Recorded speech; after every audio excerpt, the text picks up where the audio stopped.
ప్రచారంలో ముందున్నాం. ఎట్టి పరిస్థితుల్లో తెలుగుదేశం పార్టీ ఎప్పుడు ఎన్నికలు వచ్చినా కూడా భారీ మెజార్టీతో గెలిపించేదానికి తెలుగుదేశం పార్టీ అభిమానులు, మహిళా తల్లులు ప్రతి ఒక్కరూ ఉత్సాహంగా ఉన్నారనేది వాటిలో ప్రచారం తిరుగుతుంటే మా అందరం గమనించడం జరుగుతుంది. అదేవిధంగా మాగుంట శ్రీనివాసరెడ్డి గారు ఎంపీ అభ్యర్థిగా ఒంగోలు పార్లమెంట్ నియోజకవర్గంలో పోటీ చేస్తున్నారు.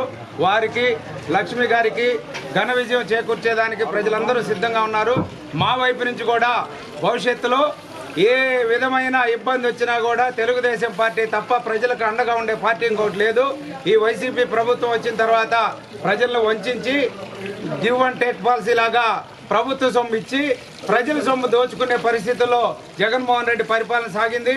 మనం అందరం 5 సంవత్సరాల తర్వాత రాబోయే ఎన్నికల్లో ఈ 5 సంవత్సరాల్లో వైసీపీ ప్రభుత్వం మనల్ని అందరినీ ఏ విధంగా ఇబ్బంది పెట్టింది, రాష్ట్రాన్ని ఏ విధంగా నాశనం చేసింది, ఇవన్నీ ఒక్కసారి గుర్తు చేసుకోవాల్సిన అవసరం ప్రతి ఒక్కరి బాధ్యత అది.